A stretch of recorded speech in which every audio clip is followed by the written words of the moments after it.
सातवीं पुतली कौमुदी की कथा। सातवें दिन जैसे ही राजा भोज दरबार में पहुंचे और सिंहासन की तरफ बढ़े, सातवीं पुतली कौमुदी जागृत हो गई और राजा से बोली, हे राजन, इस सिंहासन पर बैठने की जिद त्याग दो।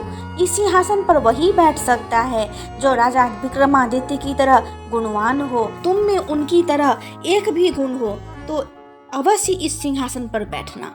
सुनो, मैं तुम्हें परम प्रतापी वीर विक्रमादित्य की कथा सुनाती हूँ। एक दिन राजा विक्रमादित्य अपने शयन कक्ष में सो रहे थे। अचानक उनकी नींद करुण क्रंदन सुनकर टूट गई। उन्होंने ध्यान लगाकर सुना तो रोने की आवाज नदी की तरफ से आ रही थी और कोई स्त्री रोए जा रही थी। विक्रम की समझ में नहीं आया कि कौन सा दुख उनके राज्य में किसी स्त्री को इतनी रात गए बिलख बिलख कर रोने को विवश कर रहा है। उन्होंने तुरंत राज परिधान पहना और कमर में तलवार लटकाकर आवाज की दिशा में चल पड़े। नदी के तट पर जाकर उन्हें पता चला कि वह आवाज नदी के दूसरे किनारे पर बसे जंगल से आ रही है। उन्होंने तुरंत नदी में छलांग लगा दी तथा तैरकर दूसरे किनारे पर पहुंचे। फिर चलते चलते उस जगह पहुंचे जहां से रोने की आवाज आ रही थी। उन्होंने देखा कि झाड़ियों में बैठी एक स्त्री रो रही है। उन्होंने एक स्त्री से रोने का कारण पूछा। स्त्री ने कहा वह कई लोगों को अपनी व्यथा सुना चुकी है मगर कोई फायदा नहीं हुआ। राजा ने उसे विश्वास दिलाया कि वे उसकी मदद करने का हर संभव प्रयत्न करेंगे। तब स्त्री ने बताया कि वह एक चोर की पत्नी है और पकड़े जाने पर नगर कोतवाल ने उसे वृक्ष पर उल्टा टंगवा दिया है। राजा ने पूछा क्या वह इस फैसले से खुश नहीं है। इस पर औरत ने कहा कि उसे फैसले पर कोई आपत्ति नहीं है, लेकिन वह अपने पति को भूखा प्यासा लटकता नहीं देख सकती। क्योंकि न्याय में इस बात की चर्चा नहीं है कि वह भूखा प्यासा रहे, इसलिए वह उसे भोजन तथा पानी देना चाहती है। विक्रम ने पूछा अब तक उसने ऐसा किया क्यों नहीं। इस पर औरत बोली कि उसका पति इतनी ऊंचाई पर टंगा हुआ है कि वह बगैर किसी सहायता के उस तक नहीं पहुंच सकती और राजा के डर से कोई भी दंडित व्यक्ति की मदद को तैयार नहीं होता। तब विक्रम ने कहा कि वह उसके साथ चल सकती है। दरअसल वह औरत पिशाचनी थी। वह लटकने वाला व्यक्ति उसका पति नहीं था। वह उसे राजा के कंधे पर चढ़कर खाना चाहती थी। जब विक्रम उस पेड़ के पास आए तो वह उस व्यक्ति को चट कर गई। तृप्त होकर विक्रम को उसने मनचाही चीज मांगने को कहा। विक्रम ने कहा वह अन्नपूर्णा का पात्र प्रदान करे जिससे उनकी प्रजा कभी भूखी ना रहे। इस पर वह पिशाचनी बोली कि अन्नपूर्णा का पात्र देना उसके बस में नहीं, लेकिन उसकी बहन प्रदान कर सकती हूँ। विक्रम उसके साथ चलकर नदी किनारे आए जहां एक झोपड़ी थी। पिशाचनी की आवाज देने पर उनकी बहन बाहर निकली। बहन को उसने राजा का परिचय दिया और कहा कि विक्रमादित्य अन्नपूर्णा पात्र के सच्चे अधिकारी हैं, अतः वह उन्हें अन्नपूर्णा प्रदान करे। कि बहन ने सहर्ष अन्नपूर्णा पात्र उन्हें दे दिया। अन्नपूर्णा लेकर विक्रम अपने महल की ओर रवाना हुए। तब तक भोर हो चुकी थी। रास्ते में एक ब्राह्मण मिला। उसने राजा से भिक्षा के लिए भोजन मांगा। विक्रम ने अन्नपूर्णा पात्र से कहा कि ब्राह्मण को पेट भरकर भोजन कराए। सचमुच तरह तरह के व्यंजन ब्राह्मण के सामने आ गए। जब ब्राह्मण ने पेट भर खाना खा लिया तो राजा ने उसे दक्षिणा देना चाहा। ब्राह्मण अपनी आंखों से अन्नपूर्णा पात्र का चमत्कार देख चुका था, इसलिए उसने कहा अगर आप दक्षिणा देना ही चाहते हैं तो मुझे दक्षिणा स्वरूप यह पात्र दे दें ताकि मुझे किसी के सामने भोजन के लिए हाथ नहीं फैलाना पड़े। विक्रम ने बेहिचक उसी क्षण वह पात्र दे दिया। ब्राह्मण राजा को आशीर्वाद देकर चला गया और वे अपने महल लौट गए। कौमुदी बोली बताओ राजन, क्या तुम ऐसा कर पाते अगर राजा विक्रम की जगह होते। इतना कहकर कौमुदी पुनः सिंहासन में जाकर जलवत हो गई। राजा भोज विचारों में खो गए और सिंहासन पर बैठने का अन्य उपाय खोजने लगे। अगले दिन 8वीं पुतली पुष्पवती ने रोका राजा भोज का रास्ता। 8वीं पुतली पुष्पवती की कथा। 8वें दिन राजा भोज पुनः राज दरबार में सिंहासन पर बैठने के लिए पहुंचे। तभी 32 पुतलियों में से एक 8वीं पुतली पुष्पवती जागृत हो गई और बोली ठहरो राजन, अभी तुम इस सिंहासन पर बैठने के योग्य नहीं हुए हो। अगर तुम मानते हो कि तुम भी राजा विक्रमादित्य की तरह महान हो तो अवश्य बैठ सकते हो, पर पर पहले अपना आत्म मूल्यांकन करो। सुनो, मैं तुम्हें राजा विक्रम की कथा सुनाती हूँ। एक दिन राजा विक्रमादित्य के दरबार में एक बढ़ई आया। उसने राजा को काठ का एक घोड़ा दिखाया और कहा कि यह न कुछ खाता है न पीता है और जहाँ चाहो वहाँ ले जाता है। राजा ने उसी समय दीवान को बुलाकर 1 लाख रुपया उसे देने को कहा। दीवान बोला, यह तो काठ का है और इतने दाम का नहीं है। राजा ने गुस्से से कहा, 2 लाख रुपये दे दो। दीवान चुप रह गया। रुपये दे दिए। रुपये लेकर बढ़ई चलता बना, पर चलते चलते कह गया कि इस घोड़े में एड़ लगाना, कोड़ा मत मारना। एक दिन राजा ने उस पर सवारी की, पर वह बढ़ई की बात भूल गए और घोड़े पर कोड़ा जमा। कोड़ा लगना था कि घोड़ा हवा से बातें करने लगा और समुद्र पार ले जाकर उसे जंगल में एक पेड़ पर गिरा दिया। लुढ़कते हुए राजा नीचे गिरे, संभलने पर उठे और चलते चलते एक ऐसे बिहड़ वन में पहुँचे कि निकलना मुश्किल हो गया। जैसे तैसे वह वहाँ से निकले। 10 दिन में 7 कोस चलकर वह ऐसे घने जंगल में पहुँचे जहाँ हाथ तक नहीं सूझता था। चारों तरफ शेर चीते दहाड़ते थे। राजा घबराए, रास्ता नहीं सूझता था। आखिर 15 दिन भटकने के बाद एक ऐसी जगह पहुँचे जहाँ एक मकान था। उसके बाहर एक ऊंचा पेड़ और 2 कुएं थे। पेड़ पर एक बंदरिया थी। वह कभी नीचे आती तो कभी ऊपर चढ़ती। राजा पेड़ पर चढ़ गए और छिपकर सब हाल देखने लगे। दोपहर होने पर एक यति वहां आया। उसने बाईं तरफ के कुएं से एक चुल्लू पानी लिया और उस बंदरिया पर छिड़क दिया। वह तुरंत एक बड़ी ही सुंदर स्त्री बन गई। यति पहर भर उसके साथ रहा, फिर दूसरे कुएं से पानी खींचकर उस पर डाला कि वह फिर बंदरिया बन गई। वह पेड़ पर जा चढ़ी और यति गुफा में चला गया। राजा को यह देखकर बड़ा अचंभा हुआ। यति के जाने पर उसने भी ऐसा ही किया। पानी पड़ते ही बंदरिया सुंदर स्त्री बन गई।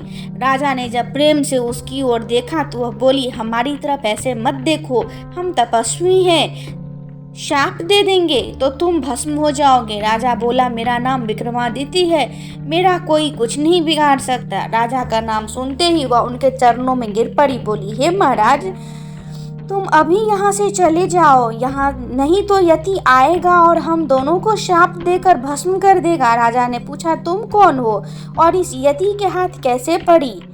वह बोली, मेरे पिता कामदेव हैं और माँ पुष्पावती है। जब मैं 12 बरस की हुई तो मेरे माँ बाप ने मुझे एक काम करने को कहा। मैंने उसे नहीं किया। इस पर उन्होंने गुस्सा होकर मुझे इस यति को दे डाला। वह मुझे यहाँ ले आया और बंदरिया बना कर रखा है।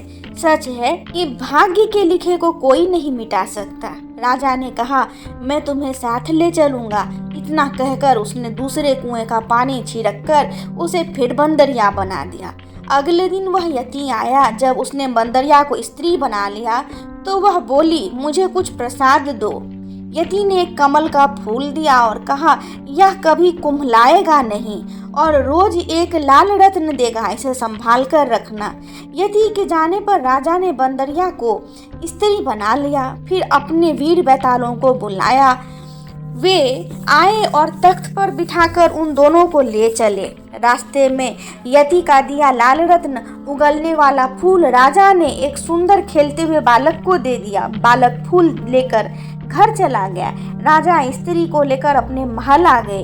अगले दिन कमल में एक लाल रत्न निकला। इस तरह हर दिन निकलते निकलते बहुत से लाल रत्न इकट्ठे हो गए। एक दिन उस बालक का पिता उन्हें बाजार में बेचने गया। कोतवाल ने उसे पकड़ लिया, राजा के पास ले गया। लड़के के बाप ने राजा को सब हाल ठीक ठीक कह सुनाया और बताया कि उसे नहीं पता यह फूल बालक के पास कहाँ से आया, लेकिन हर दिन इसमें से रत्न निकलता है। सुनकर राजा को सब याद आ गया। कोतवाल को उन्होंने हुक्म दिया कि वह उसे बेकसूर आदमी को 1 लाख रुपया दे। इतना कहकर पुतली पुष्पावती बोली, हे राजन, जो विक्रमादित्य जैसा दानी और न्यायी हो वही इस सिंहासन पर बैठ सकता है। राजा झुंझला कर चुप रह गया। अगले दिन वह सिंहासन की तरफ बढ़ा तो मधुमालती नाम की 9वीं पुतली ने उसका रास्ता रोक लिया। नई पुतली से राजा विक्रमादित्य की महानता और त्याग के किस्से सुनकर परेशान हो चुके थे, लेकिन वे सिंहासन पर बैठने का मोह भी नहीं रोक पा रहे थे। दूसरे तरफ उज्जैनी की जनता अपने पूर्व राजा विक्रमादित्य के त्याग की कहानियां सिंहासन की पुतलियों से सुनने को बड़ी संख्या में हर दिन एकत्र होने लगी। 9वें दिन जैसे ही राजा भोज सिंहासन की तरफ बढ़ने लगे, मधुमालती नामक पुतली जागृत हो उठी और बोली, ठहरो राजन, क्या तुम राजा विक्रम की तरह प्रजा के लिए अपने प्राणों को भी त्याग कर सकते हो? अगर नहीं तो सुनो राजा विक्रमादित्य की कहानी। एक बार राजा विक्रमादित्य ने राज्य और प्रजा की सुख समृद्धि के लिए विशाल यज्ञ का आयोजन किया। कई दिनों तक यज्ञ चलता रहा।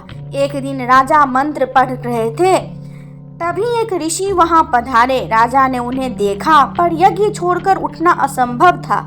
उन्होंने मन ही मन ऋषि का अभिवादन किया तथा उन्हें प्रणाम किया। ऋषि ने भी राजा का अभिप्राय समझकर उन्हें आशीर्वाद दिया। तब राजा यज्ञ से उठे तो उन्होंने ऋषि से आने का प्रयोजन पूछा। राजा को मालूम था कि नगर से बाहर कुछ ही दूर पर वन में ऋषि एक गुरुकुल चलाते हैं, जहाँ बच्चे विद्या प्राप्त करने जाते हैं। ऋषि ने जवाब दिया कि यज्ञ के पुनीत अवसर पर वे राजा को कोई असुविधा नहीं देते।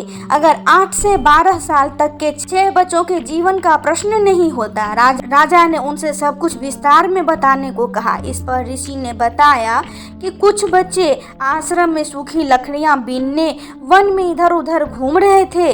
तभी 2 राक्षस आए और उन्हें पकड़कर ऊंची पहाड़ी पर ले गए। ऋषि को जब वे उपस्थित नहीं मिले तो उनकी तलाश में वे वन में बेचैनी से भटकने लगे। तभी पहाड़ी के ऊपर से गर्जना जैसी आवाज सुनाई पड़ी, जो निश्चित ही उनमें से एक राक्षस की थी। राक्षस ने कहा कि उन बच्चों की जान के बदले उन्हें एक पुरुष की आवश्यकता है, जिसकी वे माँ काली के सामने बलि देंगे। जब ऋषि ने बलि के हेतु अपने आप को उनके हवाले करना चाहा तो उन्होंने असहमति जताई। उन्होंने कहा कि ऋषि बूढ़े हैं और काली माँ ऐसे कमजोर बूढ़े की बलि से प्रसन्न नहीं होंगी। काली माँ की बलि के लिए अत्यंत स्वस्थ क्षत्रिय की आवश्यकता है। राक्षसों ने कहा कि अगर कोई छल या बल से उन बच्चों को स्वतंत्र कराने की चेष्टा करेगा तो उन बच्चों को पहाड़ी से लुढ़काकर मार दिया जाएगा। राजा विक्रमादित्य से ऋषि की परेशानी नहीं देखी जा रही थी। वे तुरंत तैयार हुए और ऋषि से बोले, आप मुझे उस पहाड़ी तक ले चलें। मैं अपने आप को काली के सम्मुख बलि के लिए प्रस्तुत करूंगा। मैं स्वस्थ हूँ और क्षत्रिय भी। राक्षसों को कोई आपत्ति नहीं होगी। ऋषि ने सुना तो हतप्रभ रह गए। उन्होंने लाख मनाना चाहा पर विक्रम ने अपना फैसला नहीं बदला। उन्होंने कहा, अगर राजा के जीवित रहते उसके राज्य की प्रजा पर कोई विपत्ति आती है तो राजा को अपने प्राण देकर भी उस विपत्ति को दूर करना चाहिए। राजा ऋषि को साथ लेकर उस पहाड़ी तक पहुँचे। पहाड़ी के नीचे उन्होंने अपना घोड़ा छोड़ दिया तथा पैदल ही पहाड़ पर चढ़ने लगे। पहाड़ी वाला रास्ता बहुत ही कठिन था, पर उन्होंने कठिनाई की परवाह नहीं की। वे चलते चलते पहाड़ की चोटी पर पहुंचे। उनके पहुंचते राक्षस बोला कि उन्हें बच्चों की रिहाई की शर्त मालूम है या नहीं। राजा ने कहा कि वे सब कुछ जानने के बाद ही यहाँ आए हैं। उन्होंने राक्षसों से बच्चों को छोड़ देने को कहा। एक राक्षस बच्चों को अपनी बाहों में लेकर उड़ा और नीचे उन्हें सुरक्षित पहुंचाया। दूसरा राक्षस उन्हें लेकर उस जगह आया जहां मां काली की प्रतिमा थी और बलि वेदी बनी हुई थी। विक्रमादित्य ने बलि वेदी पर अपना सर बलि हेतु झुका दिया। वे जरा भी विचलित नहीं हुए। उन्होंने मन ही मन अंतिम समय समझकर भगवान का स्मरण किया। वह राक्षस खड्ग लेकर उनका सर धड़ से अलग करने को तैयार हुआ। अचानक उस राक्षस ने खड्ग फेंक दिया और विक्रम को गले लगा लिया। वह जगह एकाएक अद्भुत रोशनी तथा खुशबू से भर गया। विक्रम ने देखा कि दोनों राक्षसों की जगह इंद्र तथा पवन देवता खड़े थे। उन दोनों ने राजा विक्रमादित्य की परीक्षा लेने के लिए यह सब किया था। वे देखना चाहते थे कि विक्रम सिर्फ सांसारिक चीजों का दान ही कर सकता है या प्राणोत्सर्ग करने की भी क्षमता रखता है। उन्होंने राजा से कहा कि उन्हें यज्ञ करता देख ही उनके मन में इस परीक्षा का भाव जन्मा था। उन्होंने विक्रम को यशस्वी होने का आशीर्वाद दिया तथा कहा उनकी कृति सदियों तक चारों ओर फैलेगी। इतना कहकर मधुमालती चुप हो गई। अगले दिन राजा भोज का रास्ता रोका पुतली प्रभावती ने।